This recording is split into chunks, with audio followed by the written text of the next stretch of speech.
Hey everybody, this is a piece by Thorsten Fuchshuber titled The Role of Sexual Violence on October 7th.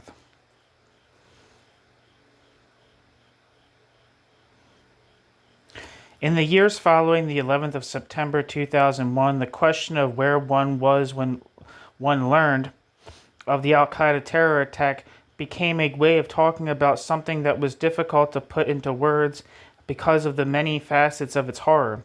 Beyond the images of the collapsing Twin Towers, the quote, falling man became a symbol of the abysmal terror associated with that day. The photographs of a man who, desperate to escape the approaching flames, jumped to his death from the upper part of the World Trade Center. The attacks in southern Israel on the 7th of October 2023 are another such event. Its extremity makes it most impossible to talk about what happened without getting lost in trivializing and inadequate phrases about the suffering inflicted on Israeli society that day.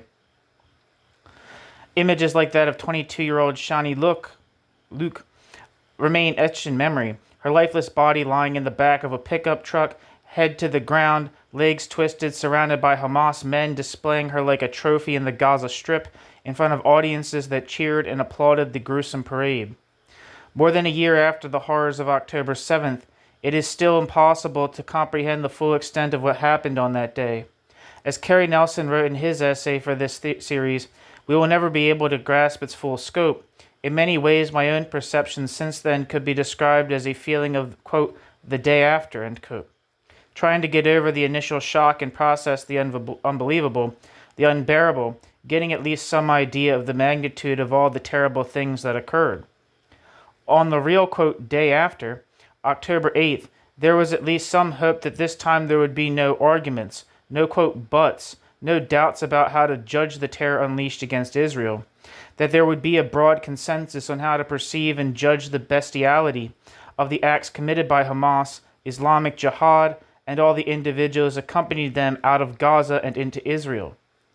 The rude awakening came quickly. While some were still searching for words to capture the most genocidal rampage against Jews since the Holocaust, others are already busy trying to relativize the horror as much as possible, where it could not be made to disappear completely. The most shocking aspect was precisely the sexual violence perpetrated on that day that was to be denied, relativized, and minimized by people who like to present themselves as, quote, pro-Palestinian. One would have thought that at least this aspect would have scandalized and enraged people who consider themselves emancipatory, feminist, leftist, or progressive in any way. They should have been horrified to realize that many of the men who were able to commit these heinous crimes subsequently returned to the very society whose interests their advocates claim to defend. Instead, countless publications emerged that put in question the reports of massive acts of sexual violence, torture, mutilation, and murder that were committed during that day. Almost instantly, talk about the so-called, quote, mass rape hoax went viral on social media, an open letter accusing the Israeli and U.S. governments and others of, quote, weaponizing the issue of rape, end quote. The letter states that history is, quote, replete with examples of rape charges being wielded by stakeholders in armed conflict to render the, quote, enemy more monstrous and thus as deserving of ever more depraved forms of militarized violence, end quote. The signatories suggest that Israel is doing just that. 1 second, let me get to the footnote.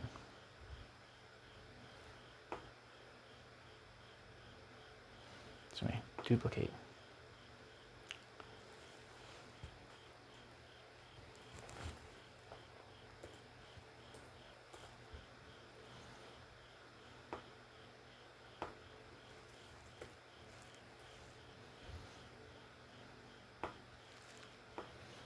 Fuck.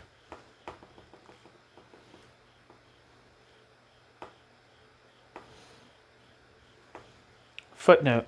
Open letter to the Israeli and U.S. governments and others weaponizing the issue of rape. See the website stopmanipulating.sexualassault.org. End footnote. Even the Times, in Great Britain, once considered one of the most prestigious media outlets when it comes to journalistic standards, published an article entitled, quote, Israel says Hamas weaponized rape. Does the evidence add up? And, quote, applying to its readers that the opposite is true. Footnote. See Catherine Phillip and Gabrielle Weiniger's article, Israel Says Hamas Weaponized Rape, Does the Evidence Add Up? 7th of June 2024. New section. Sexual gratification linked to anti-Semitism. In what follows, I will not deal with the various forms of denial that have been observed since October 7th. Rather, my focus will be on the acts of sexual violence that were committed, including those marked by a fury of sadistic torture and mutilation. What do these heinous acts reveal about the mindset of the perpetrators and about the society from which they come? Do the assailants experience some form of sexual pleasure? And in what specific sense is all this sexual savagery fueled by anti-Semitism? In the course of this article, and regardless of whether there were specific written orders from Hamas superiors, it will become clear that the rape and sexual abuse committed on that day clearly fit in the broader strategy of the Islamist organization to achieve its goals. In his article, Longing for Auschwitz, first published in Tablet magazine, Alvin Rosenfeld rightly pointed out that while all the words used after October 7th fall painfully short of capturing the annihilatory fury unleashed on that day, one term in particular was immediately and enduringly evoked, quote, pogrom, end quote. Footnote. See Alvin H. Rosenfeld, Longing for Auschwitz, published in Tablet, 4th of March, 2024.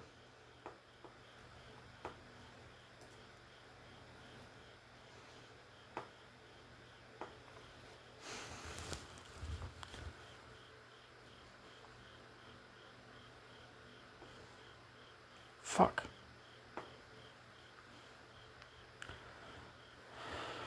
Jewish communities in Europe had experienced waves of violence directed against them from the Middle Ages well into modern times. From the anti-Jewish massacres that accompanied the First Crusade in 1096 to the pogroms during the outbreak of the Black Death in 1348 to 1351, to the countless acts of violence that followed accusations of blood libel or host desecration, Jews became, quote, paradigmatic victims of violence, end quote. Footnote. Werner Bergmann, Tumulta, Excessa, Pogrome, Kollektive Gewalt gegen Juden in Europa, 1789 to 1990. End footnote. Pogroms were even more frequent and systematic in the years between the French Revolution and the Second World War, as David Engel has noted.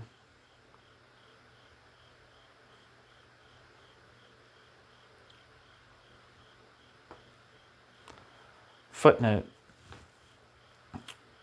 See David Engel's article, What in a Pogrom? European Jews in the Age of Violence, published in Jonathan Deckel Chen et al.'s edited volume, Anti-Jewish Violence, Rethinking the Pogrom in East European History.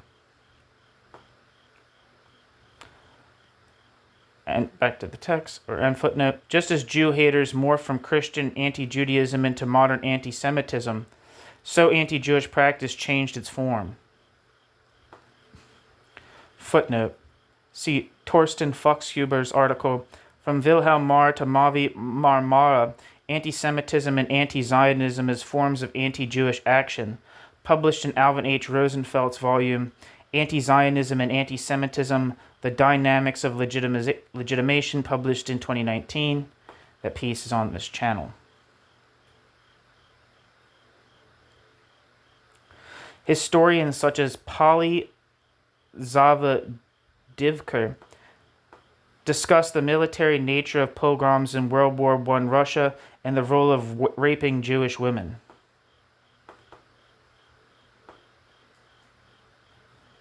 Footnote. See Polly Zavadivker's article, Pogroms in World War I Russia, published in Eugene M. Avrutin and Alyssa Bemporad's edited volume, Pogroms, A Documentary History.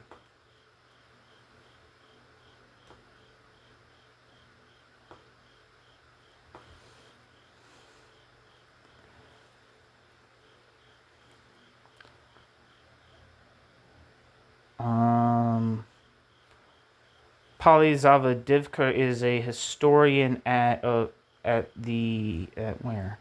University of Delaware.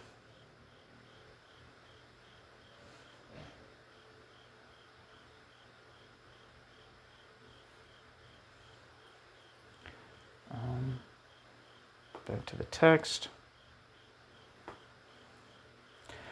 Quote, research has for a long time underestimated two things, end quote, as Werner Bergmann points out in his History of Pogroms in Modern Times. Quote, the importance of anti-Jewish violence for this rise of modern anti-Semitism and the place that this violence, as opposed to anti-Semitic ideology, occupies in the prehistory, but also in the course of the Holocaust, end quote.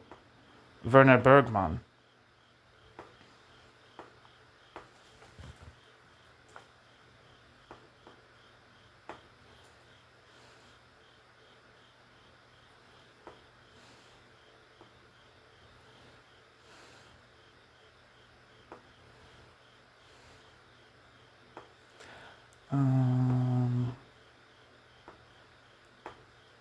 Not really sure who this is. Wikipedia says Werner Bergmann, born 1950, is a German sociologist. He is a professor of sociology at the Center for Research on Antisemitism at the Technische Universität Berlin. Bergmann's work focuses on sociology and history of anti-Semitism and related areas, including racism and right-wing extremism. He has published on the theory of social movements, forms of collective violence, pogroms, genocides, and on prejudice. In their 1997 book, Anti-Semitism and Xenophobia in Germany After Unification, Bergmann and Erb put forward the idea of secondary anti-Semitism, a privately held anti-Semitic worldview common among post-war citizens of West Germany that remained latent but increased in strength because it was denied a public expression. They definitely did not put forward that term first in 1997, and that goes back to the Frankfurt School. Back to the text. The cultural, religious, and socioeconomic context in which pogroms took place changed considerably over the centuries. There is a psychological, motivational aspect that has remained. What unites the pogroms of the Middle Ages with those of the modern era is the promise of relaxation of what Sigmund Freud labeled the quote, renunciation of instinct. According to Freud, all ethics, civilization as a whole, is built upon, quote, the non-satisfaction of powerful instincts. This, quote, cultural frustration dominates the large field of social relationships between human beings. As we already know, it is the cause of the hostility against which all civilizations have to struggle, end quote. Freud.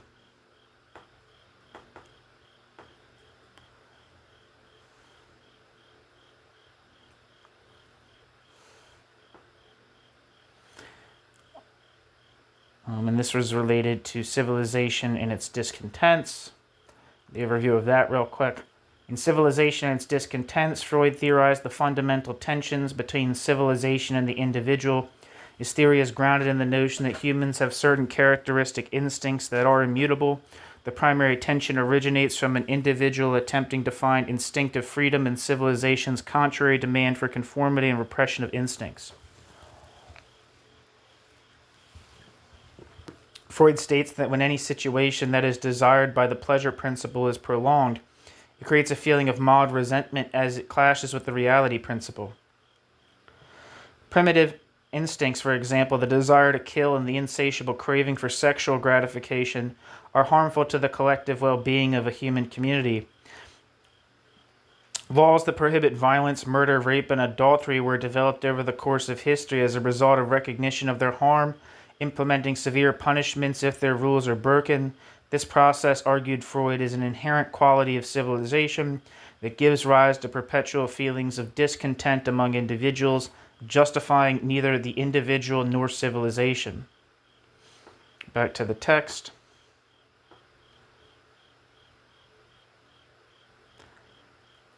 Footnote. See the article. Ethics, however, means restriction of instinctual gratification, published in Moses and Monotheism, 1939. Footnote, Sigmund Freud, Civilization and Its Discontents, 1930.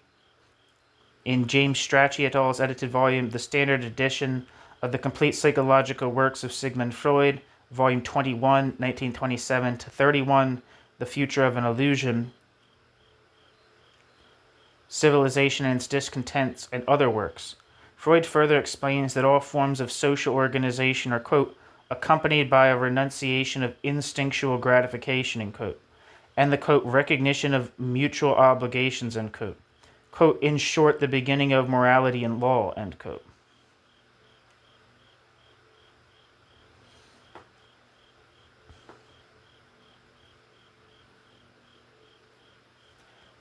And footnote. In this sense, pogroms made it possible to channel this hostility to civilization and its demands, to act it out in ritualized forms. This is all the more so as civilization has historically manifested itself in forms of domination under which most people suffered. Pogroms served as an outlet. Historically, pogroms were indeed an opportunity that allowed for a relaxation of drive repression. The collective and public nature of the pogrom provided a justification for the violent acts committed, presenting them not as the satisfaction of individual drives, but as a, quote, task of social importance and civilizational necessity. The social context offered relief from individual feelings of guilt, both with regard to the aggressive and sexual impulses involved. Although pogroms had a spontaneous element, they were always linked to Christian authority too. In times of crisis and widespread dissatisfaction with their rule, those in power knew how to exploit anti-Jewish sentiment in society. Quote, when the pressure from below became too great, the taboo on killing was relaxed, end quote. As the sociologist Detlef Clausen explains, in this sense, pogroms have to be analyzed as a permitted and, quote, ceremonial violation of prohibition, end quote. Detlef Clausen, in Aspekte der Alltagsreligion, Ideologiekritik unter veränderten gesellschaftlichen Verhältnissen, published in 2000.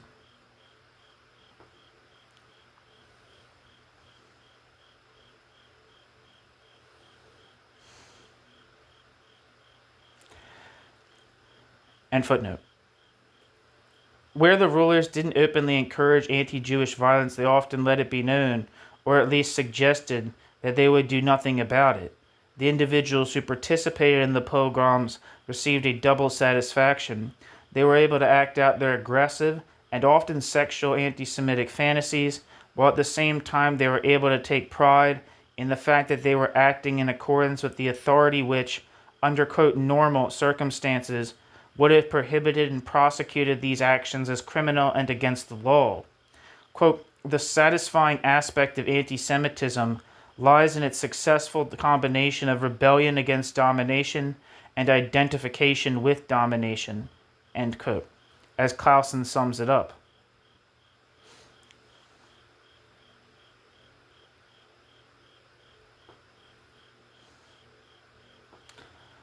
In other words, the individuals who participate in pogroms could claim to, quote, defend civilization, while at the same time they acted out their hostility against it. Rather than disappearing with the development of modern sovereignty and capitalism, these anti-Semitic, quote, killing feasts not only persisted, but became more frequent and systematic. This has much to do with the fact that, quote, European states managed to impose on their subjects a notion of law as a systematic universal principle of government, end quote. Engel, what is a pogrom? Which in turn was fundamental to the universalization of commodity exchange. The economic process of commodity exchange, quote, demands that social individuals renounce or at least postpone the fulfillment of their instincts, which they must not shorten by circumventing the killing taboo, end quote. Clausen. Commodity exchange, a society based on the rule of law, require a renunciation of drive, as do the ethical principles of which Freud spoke. Direct appropriation by force and violence is no longer accepted. As Freud puts it, quote, If civilization imposes such great sacrifices, not only on man's sexuality but on his aggressivity, we can understand better why it is hard for him to be happy in that civilization. In fact, primitive man was better off in knowing no restrictions of instinct. End quote. Freud, Civilization and Its Discontents. This shows how forceful Freud considered these instincts to be. Pogroms were solemn exceptions to the rule of law. They allowed the internalized suppressed violence to be released. Quote, renunciation of violence is easier to bear if the score can be settled periodically in blood. End quote.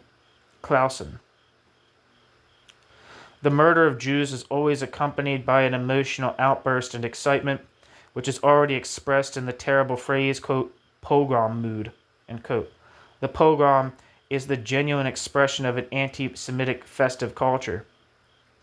Traces of this festive character of the killing of Jews have been preserved in various forms in different European countries until today. In the Spanish province of Leon, for example, the saying, quote, vamos a matar judíos, let's go kill Jews, is still used to this day when people say they're going to have a sangria and enjoy themselves. Werner Bergmann has attempted a, quote, sociology of the pogrom, end quote, and addressed its ritual character. According to Bergmann, pogroms are forms of ritual behavior concerned with the, quote, purity of the community, end quote. Pogroms are, quote, rituals of violence, end quote. Quote, in which the otherwise valid rules and hierarchies are temporarily suspended or even turned upside down, end quote. The otherwise valid social order is, quote, liquefied for a moment, end quote. Bergmann.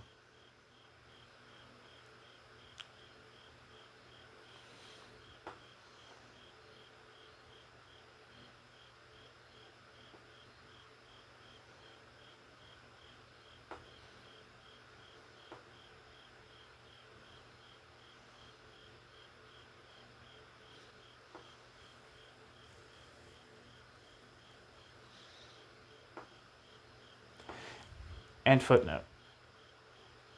Actually, no, wasn't it? I don't know. Sorry. Spacing out. New section. Pogroms and the role of rape. Irina Astashkevich, therefore, refers to the pogrom as a, quote, carnival of violence, end quote. Footnote. See Irina Astashkevich, Gendered Violence, Jewish Women in the Pogroms of 1917 to 1921.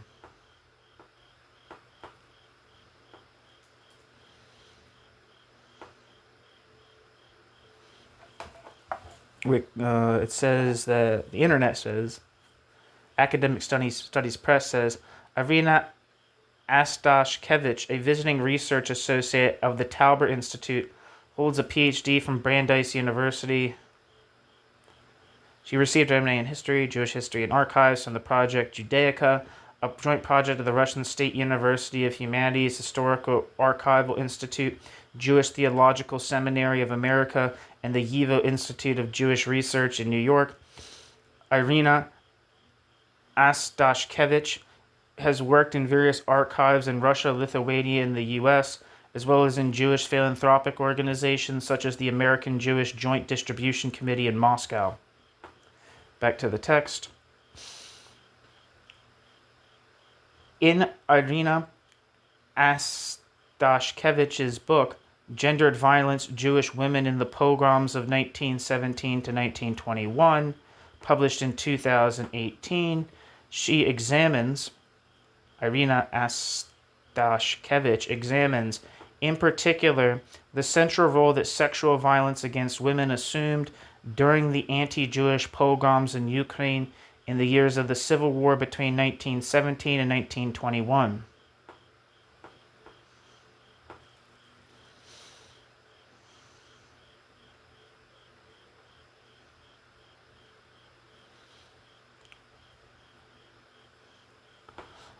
The description for gendered violence, Jewish women in the pogroms of 1917 to 1921 by Irina Astashkevich says, This is a groundbreaking study of an important and neglected topic.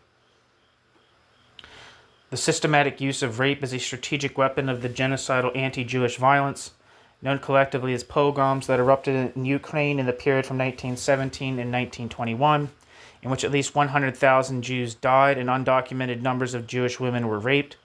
The book is based on the in-depth study of the scores of narratives of Jewish men and women who survived the pogrom violence, but were then all but forgotten for almost a century. This book deconstructs the motives of perpetrators, the experience and expression of trauma by the victimized community, and how the genocidal objectives of the pogrom perpetrators were achieved and maximized through the macabre carnival of violence. Back to the text. While rape, quote, had been a feature of anti-Jewish violence throughout Jewish history, end quote, as the historian writes, mass rape became an important part, especially during the pogroms of 1919, and, quote, affected, according to very conservative estimates, no less than half of Jewish women in the places where pogroms occurred, end quote. As her colleague Thomas Chopard adds, pogrom rapes were no longer confined to individual sexuality. They were neither, quote, concealed nor expressive of mere personal drive. On the contrary, they constituted a clearly manifested, integral element of anti-Jewish violence perpetrated with the knowledge of even under the supervision of field officers, end quote.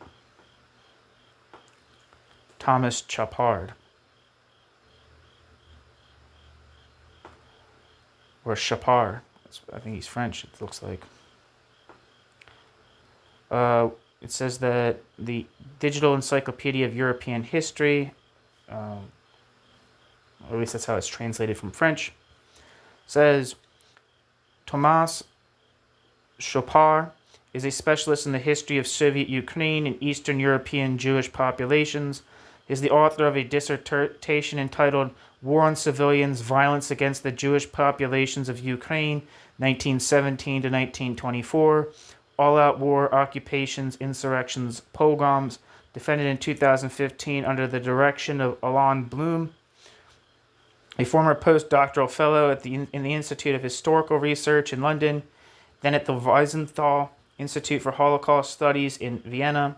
Thomas Chopard is a member of the project Lubart World, supervised by Claire Zake, associate researcher of the French Collaborative Institute on Migration and the Institute of Historical Research.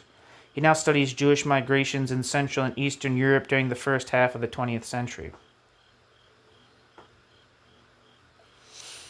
Back to the text.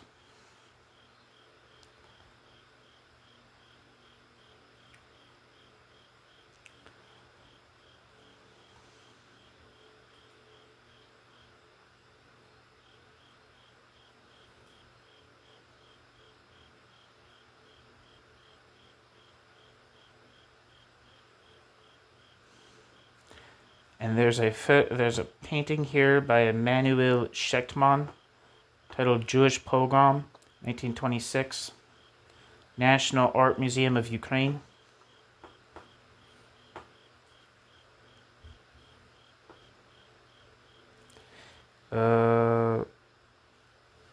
Manuel Isipovich Schechtman lived from 1900 to late 1941 and was a Ukrainian painter of Jewish ancestry.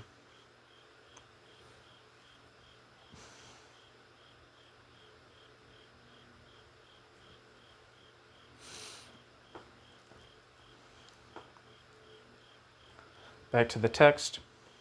In other words, during these pogroms, mass rapes became systematic. Furthermore, Astashkevich emphasizes the public nature of these rapes. For those who carried out the pogroms, it was important to act collectively and in front of witnesses.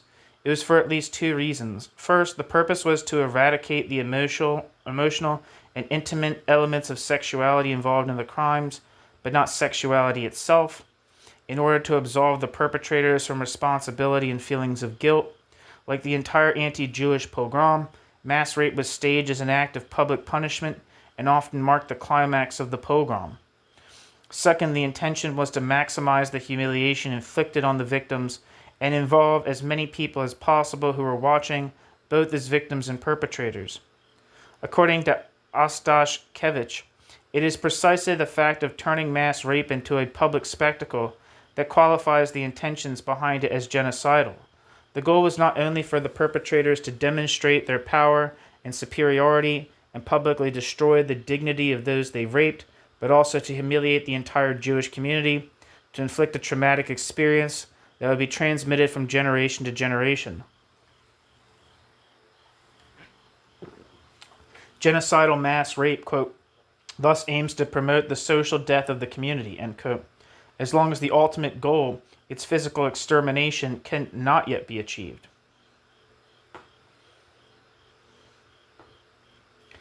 In summary, the pogroms were planned and executed with military precision. Public rape, torture, and killing in a riotous atmosphere and systematically organized violence are therefore by no means contradictory here, but rather stand in relationship of means and ends, and with the latter described as genocidal. Historically, a certain spontaneity was indeed a part of the pogrom, but the claim of spontaneity was always a part of the prevailing propaganda. It allowed denial of the responsibility of the ruling power for the atrocities committed. Most importantly, although the pogroms Ostashkevich addresses appeared to have a limited character as transgressive rituals, they are genocidal in nature. Pogroms always contain the threat, or rather the promise, that the, quote, real work, end quote, its completion, is yet to come. New section. Hamas following the pogrom script. Given all this, it is indeed no surprise that, as Alvin Rosenfeld writes, quote, for those familiar with Jewish history, end quote, the mass violence of October 7th strongly resembles the pogroms of the early 20th century. Indeed, these are two distinct events in the different societies at different times. In different societies at different times. But Hamas and its allies are also familiar with Jewish history, especially when it comes to the history of the persecution of Jews. According to the New York Times, Yahya Sinwar, the architect of October 7th, prided himself as a, quote, specialist in the Jewish people's history, end quote. Footnote. See Joe Becker and Adam Sella's article, The Hamas Chief and the Israeli Who Saved His Life, published in the New York Times, May 2024.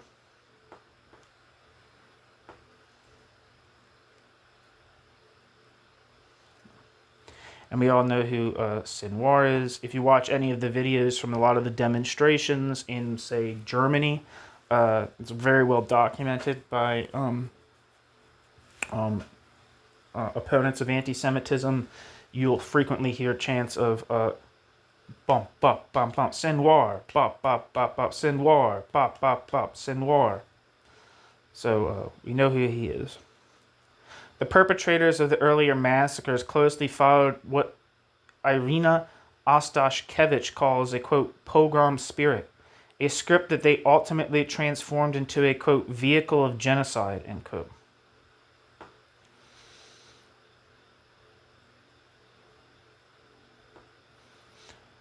Looking at the pattern of the actions of October 7th, even without written orders from the Hamas leadership, there is reason to believe that the Islamist terror organization followed this script as well.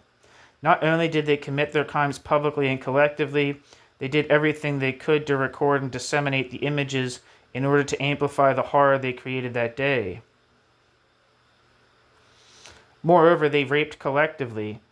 They staged their acts as, quote, rape without guilt, end quote, committed not out of individual lust but as legitimate and necessary, quote, punishment.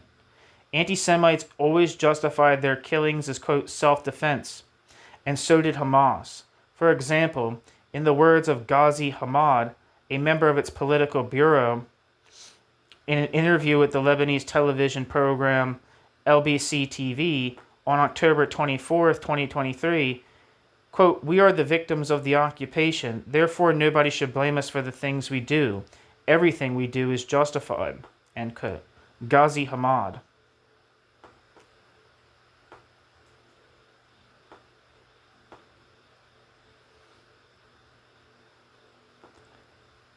Footnote.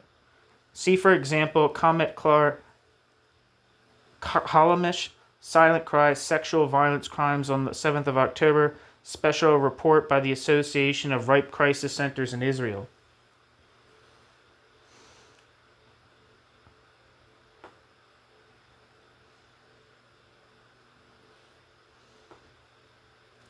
Wikipedia says Ghazi Hamad, born 1964, is a senior Hamas member. He was formerly the chairman of the Border Crossing Authority in the Gaza Strip and deputy foreign minister in the Hamas government of 2012. According to the New York Times, Hamad left Gaza for Lebanon weeks before the October 7th attacks that triggered the Gaza war.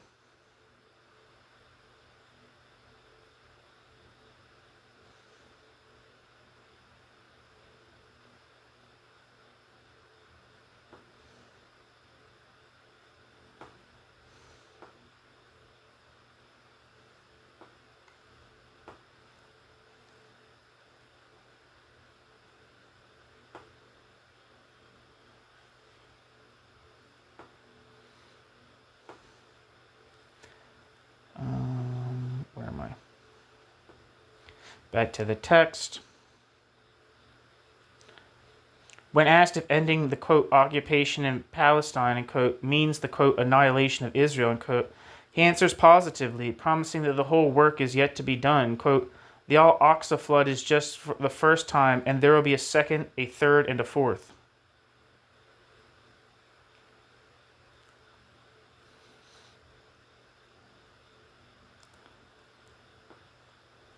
Footnote. See the article, Hamas official Ghazi Hamad, quote, we will repeat the October 7th attack time and again until Israel is annihilated. We are victims. Everything we do is justified, end quote. Published with Memory Special Dispatch number 10923 on the 1st of November 2023.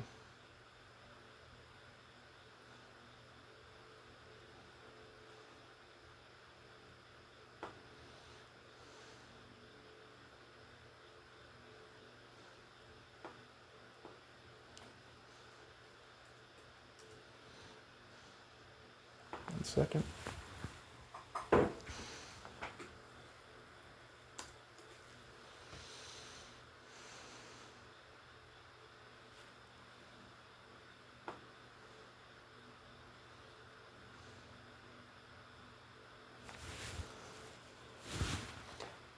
Back to the text. Hamas attacks were designed to exercise and publicly demonstrate unlimited power over the individual people they tortured and murdered.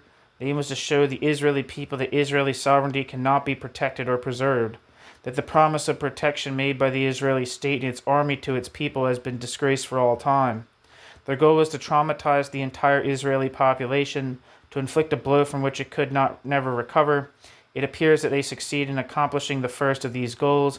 As for the second, only time will tell. New section. Sexual pleasure and or cruelty.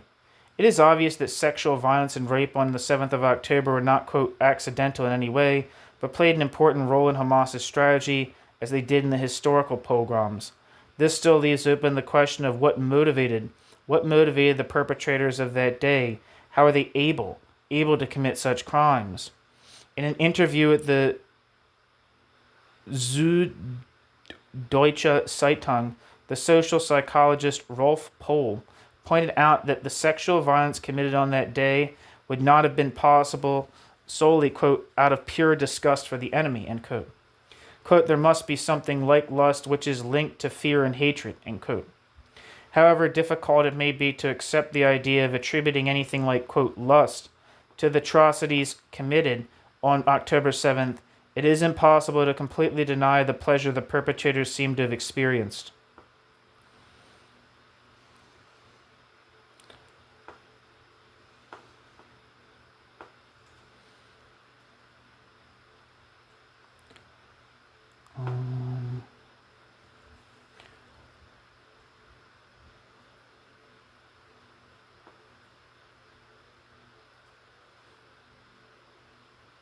Yeah, I'm not really saying anything for Rolf Pohl other than that he's a social psychologist and that he worked at Oh, wait.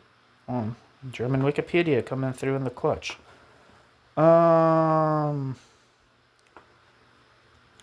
Rolf Pohl is a German sociologist and social psychologist. Rolf Pohl's teaching, research, and publications focus on masculinity and gender studies, youth research, and political psychology.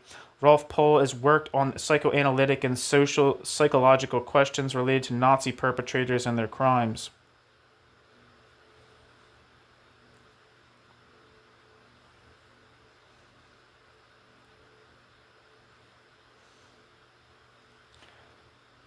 Back to the text.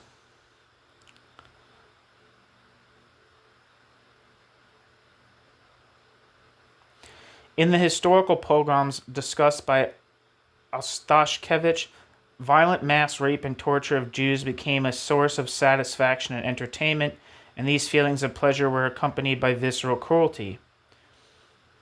For example, in Elisa Vetgrad in 1919, according to the author, quote, more and more sadistic rituals were added to the mass rape as the pogrom violence gained momentum and the energy of the assailants drove the level of violence to previously unwitnessed extremes.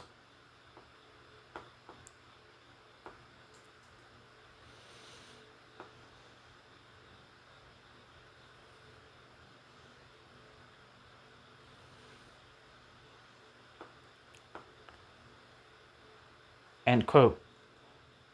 Quote, all over town, Jewish women were brutally gang raped and their breasts cut off and their abdomens ripped open. End quote. Ostashkevich, gendered violence. Ostashkevich underlines that the perpetrators experienced all of this with the greatest pleasure and a constant hunger for more.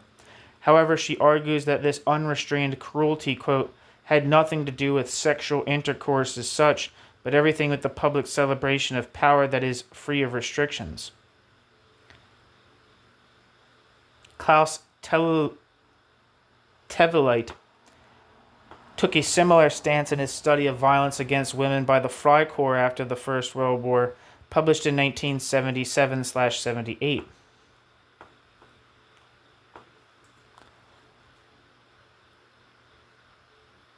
Wikipedia says he's got a book out with Verso.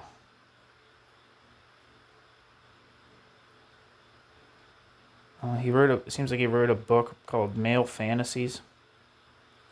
It was very big, but says he's a German sociologist and writer. That's all I'm really getting.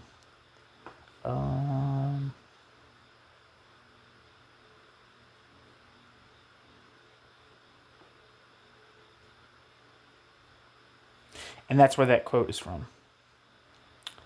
Or, yeah.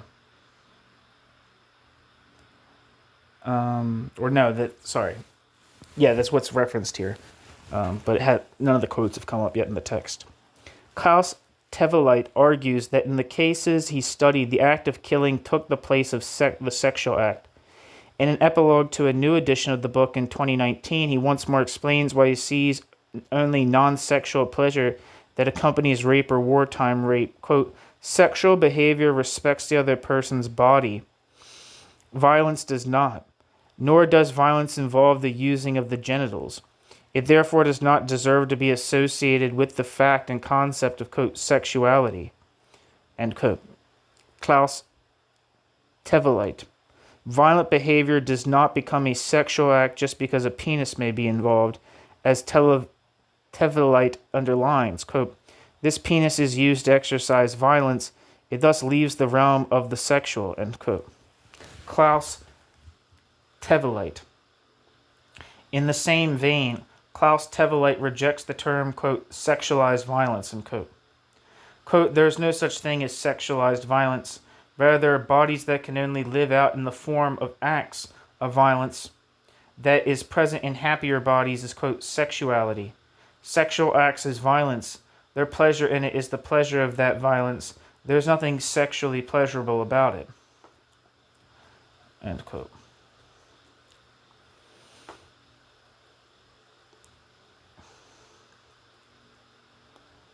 Klaus Tevelite in Male Fantasies.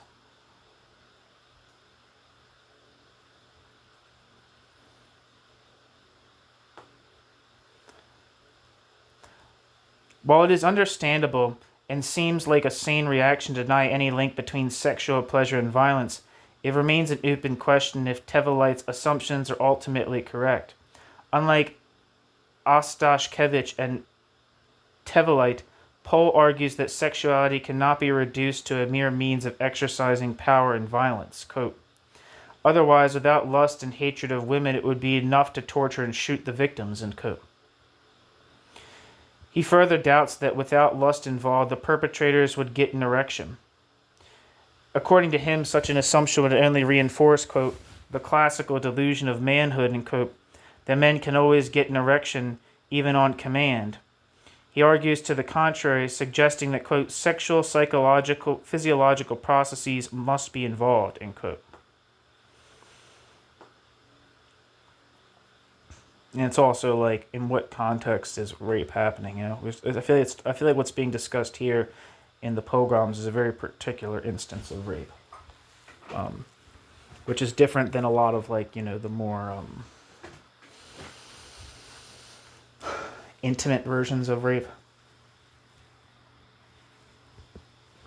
I don't really know. I'm not a psychologist or have any real background in sexual knowledge about sexual violence, so I don't really have any special comment to make on that. New section. Historian Dagmar Herzog, who has done a lot of research into German sexual history before, during, and after National Socialism, also sees things differently.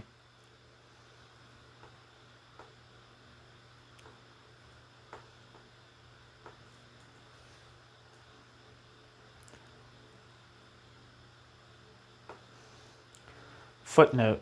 Dagmar Herzog is Distinguished Professor of History and Daniel Rose Faculty Scholar at the Graduate Center, City University of New York.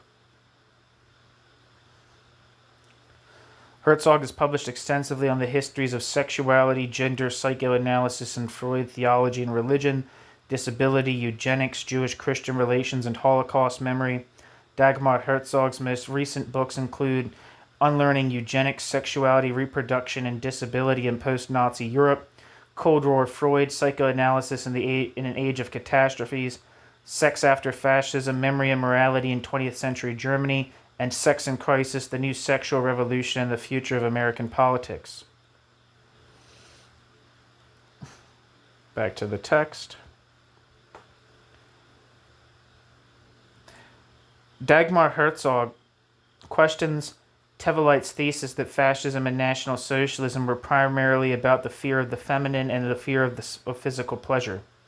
Instead, Dagmar Herzog argues that, contrary to his own conclusions, the facts he had presented in his book Male Fantasies suggest that sexual pleasure and cruelty are by no means incompatible.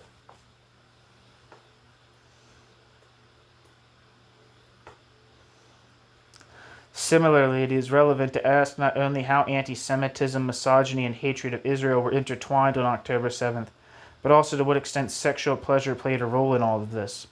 This leads to psychoanalytic reflections on anti-Semitism. Many of these studies can be summarized to the effect that the decisive psychological motivation for anti-Semitism is the defense against feelings of guilt.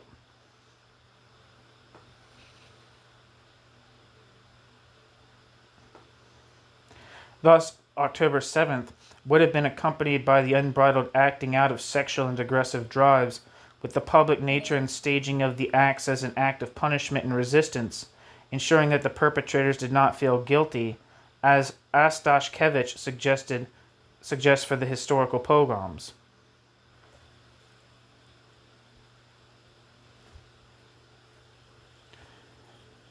New section. I don't know why I said new section. Psychoanalyst Rudolf. There's no new section. It's the same section.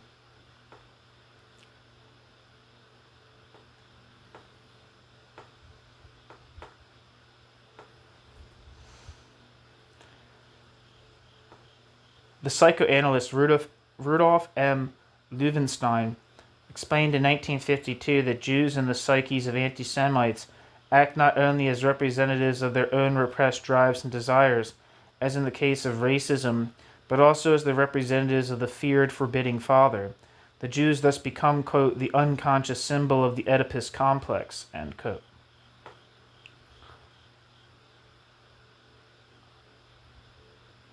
Rudolf M. Löwenstein in the book Psychoanalyse des Antisemitismus, published in 1968.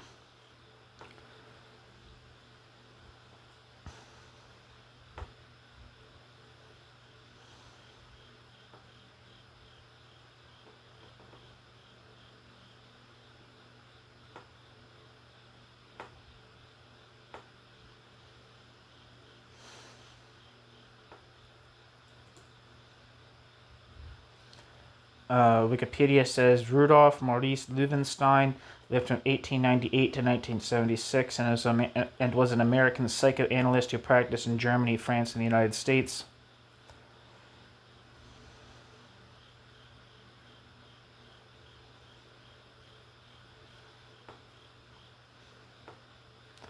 Back to the text. The image of the punishing father is split.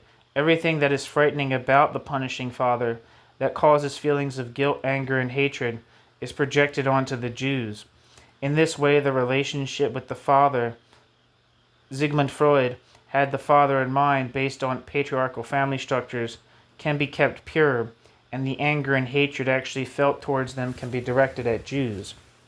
Inner conflicts concerning sexual and aggressive desires, taboos, and prohibitions that threaten psychological stability are thus externalized. Theodor W. Adorno and Max Horkheimer wrote in the piece Elements of Antisemitism that the anti-Semite may, quote, indulge the frowned-upon drive, end quote, but only if the unquestionable aim of the libidinous sexual act is to simultaneously eradicate the very drive identified with the Jews.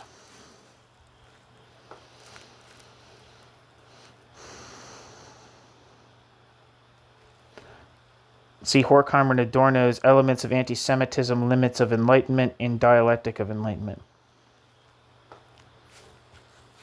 This idea may already have give some explanation of why rape, mutilation, and murder went hand in hand on the 7th of October. What the two social critics formulated polemically corresponds closely to anti-Semitic ideas of purity, such as those expressed by Sayyid Qutb, one of the main ideologues of the Egyptian Muslim Brotherhood, on whose Palestinian offshoot Hamas is based. Quote, the Jews liberate sensual desires from their restrictions and destroy the moral foundation on which pure faith is based. They do this in order to drag the faith into the filth that they spread in abundance in this world. End quote. Sayyid Qutb. New section. Anti-Semitism and narcissistic fantasies. The notion hints at the fundamental function of the anti-Semitic delusion and the anti-Semite psychological makeup.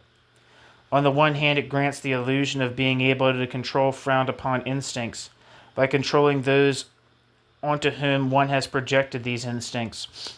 The anger and hatred that came with the suppression of these instincts are directed against the Jews. On the other hand, the fantasized purity of the relationship with the parents also represents the fulfillment of a narcissistic wish, quote, fantasies of merging, end quote, with the parental figures seems to come true in an imaginary world that now seems free of conflict.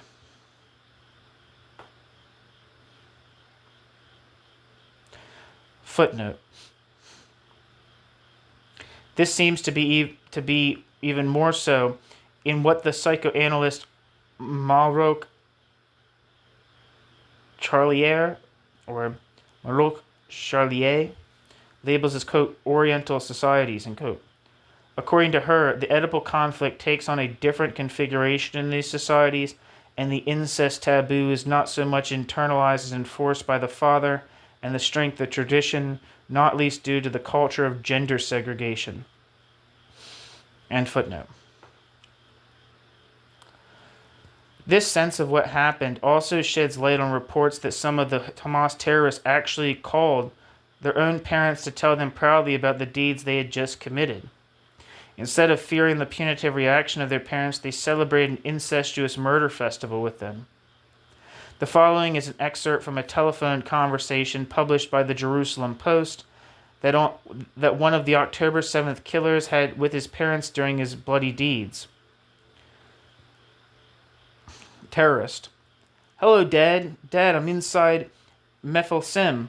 Open your WhatsApp right now and see all the killed. Look how many I killed with my own hands. Your son killed Jews. And the father says, Allahu Akbar. Allahu Akbar. May God protect you. This is inside Mephilim, Father. I am talking to you from the phone of a Jew. I killed her and her husband. I killed 10 with my own hands. Father, Allahu Akbar. Terrorist. Open your phone and see how many I killed, Father. Open your phone. I'm calling you on WhatsApp. Father, crying unintelligible. Terrorist. I'm in Mephilim, Father. I killed 10 with my own bare hands. Their blood is on my hands. Let me talk to Mom. Mother, oh my son, may God protect you. Terrorist, I killed 10 all by myself. Mother. Father, may God bring you home safely. Terrorist, Father, go back to WhatsApp. I want to call you live from Mephilim. Mother, I wish I was there with you. End quote. Footnote. See the article, Your Son Killed 10 Jews. Hamas terrorist tells Gazan parents.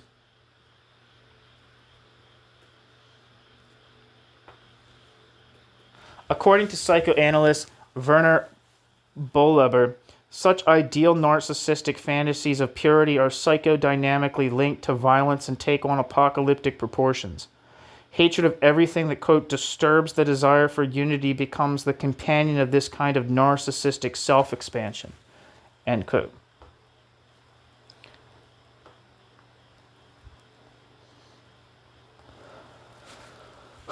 Bohleber interprets antisemitism as a collectively shared fantasy system, as a, quote, fantasy of an ideal status of the ego in which a symbiotic relationship with the mother of the early days is illusionarily restored, end quote, and the ego is essentially abandoned again. Quote, as the members regressively merge into the group, it becomes an illusionary substitute for the first lost object, the mother of the early days, end quote.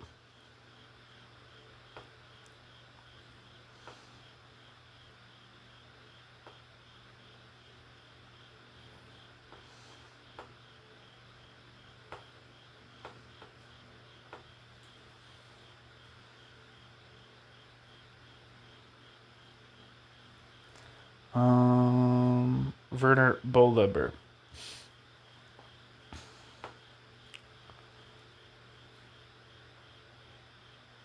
It looks like he worked in the Department of Trauma Research at Yale University.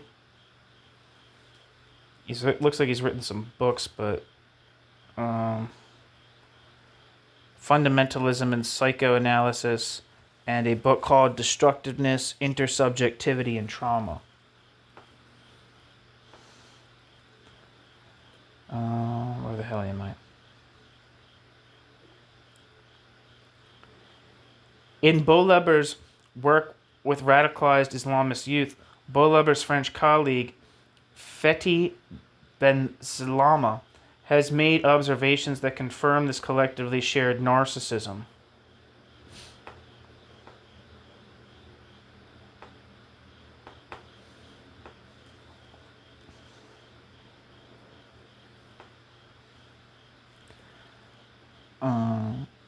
Wikipedia says Fethi Ben-Salama, born 1951, is a French psychoanalyst of Tunisian origin. He is professor of psychopathology at Paris Diderot University and the author of several books about political Islam.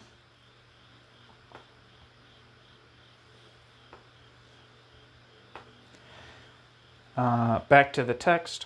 According to Fethi Ben-Salama, the radical Islamist, the Muslim community also represents an illusory substitute for the original unity with the mother. This feeds the fantasy of, quote, coming from the same body, end quote, which is presented as sacred and desexualized. The constant fear of the destruction of this community gives rise to, quote, phantasms of the invasion of enemies into the collective maternal body, in order to corrupt it and leave a genealogical stain in it in a sexual way, end quote, a stain that is passed down through the generations, quote. These phantasms of dispossession are among the most violent, end quote. Ben Slama continues, and, quote, in cases of hostility often lead to cruelty against women, end quote. Ben Slama. New section, destruction of tabooed desires.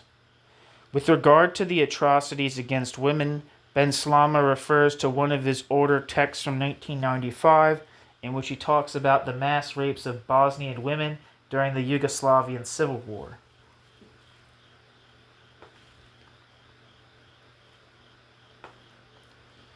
Ben Slama points to the fact that the Serbian militias proceeded to sexually assault their victims systematically, unlike rapes observed in other wars.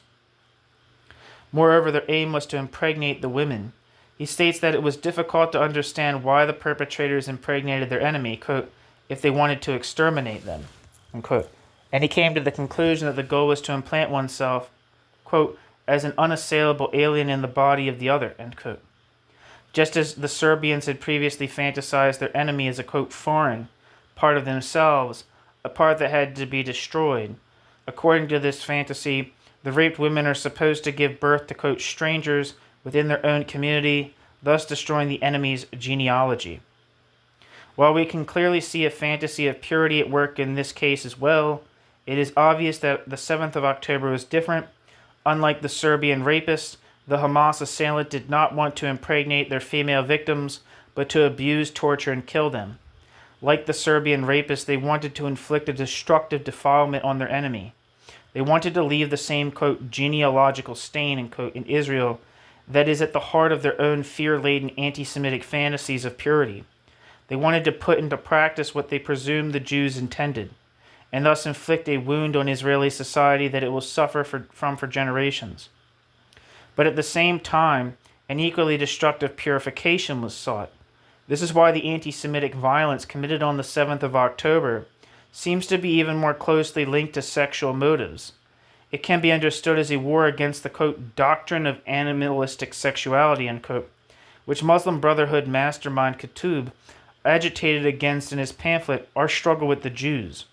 The Supernova Festival in particular, where several hundred people were murdered, was the perfect place to project onto the Jews what one wishes for oneself but is not allowed to do.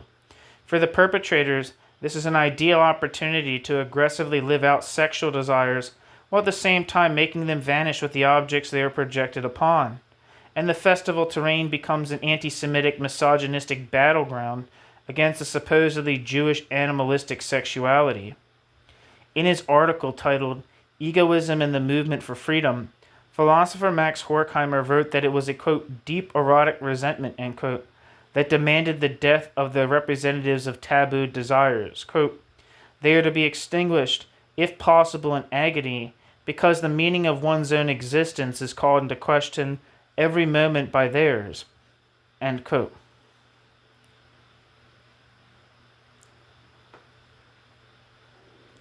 Horkheimer.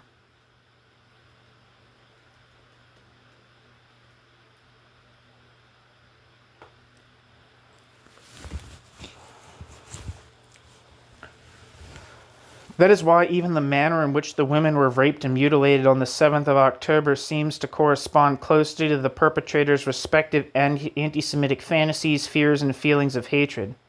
The acts of violence committed during or after the rapes could then also be understood as a demonstration that sexual pleasure, or rather what is considered to be sexual pleasure in a catastrophically deformed way, must be negated at the very moment in which it is experienced. As much as the atrocities perpetrated about victory over the Jews and their state, the goal was also that by killing the Jewish women, the desire they represented would be erased from the world. That is why their bodies and especially their genitals were destroyed.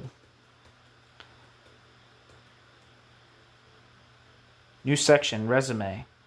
Do such atrocities still have anything to do with sexual pleasure, a form of pleasure as Ralph Rolf Pohl suggests, that is granted precisely by anti-Semitism. Klaus Teveleit writes that among the acts of violence he studied, quote, rape hardly played a role. The acts of murder, on the other hand, were experienced as excessively pleasurable. The, quote, pleasure in all these cases lies in the enjoyment of the act of killing itself, end quote. Teveleit.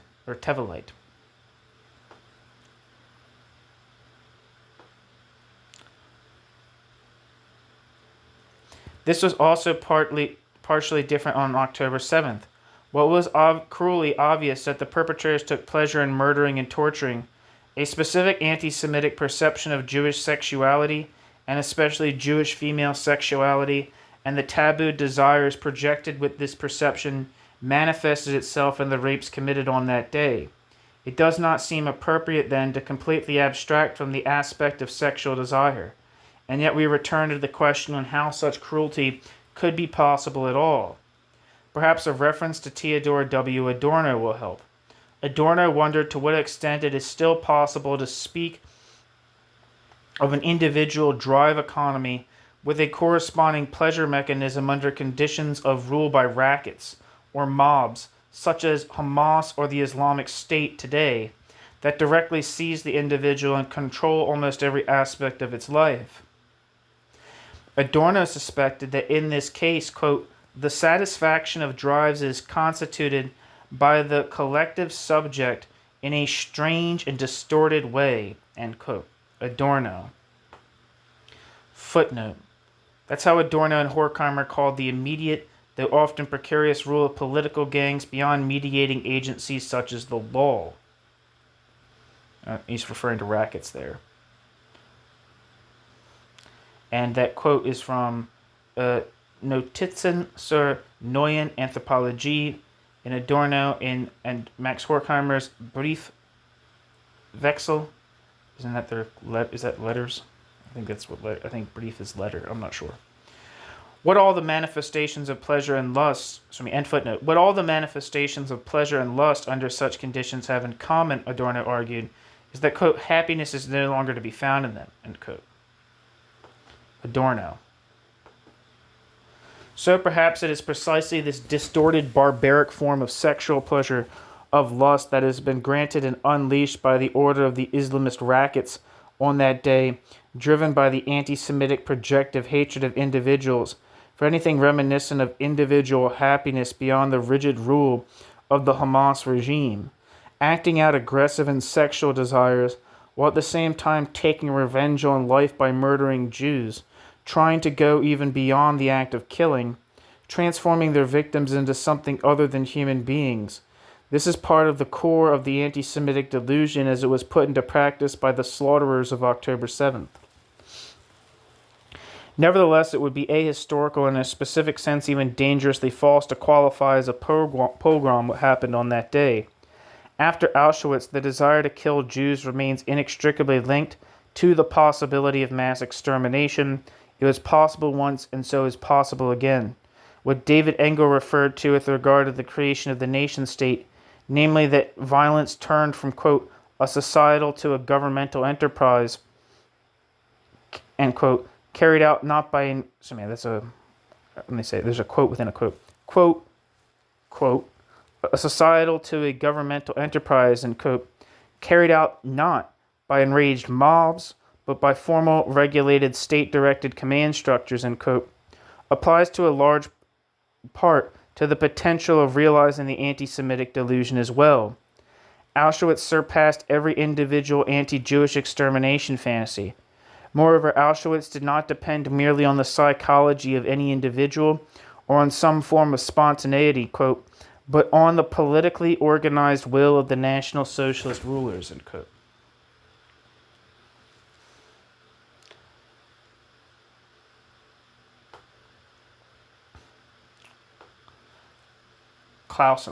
Detlef Clausen. The precarious power of political gangs like Hamas, semi-state terrorist organizations like Hezbollah, and state rackets like the Islamic Republic of Iran depends solely on the anti-Semitic promise of annihilation. They have no perspective to offer beyond the murder of Jews and the destruction of Israel. The decisive factor is whether they actually acquire the degree of organization and the practical potential to put their anti-Semitic raison d'etre into effect, and it's precisely this that has to be prevented.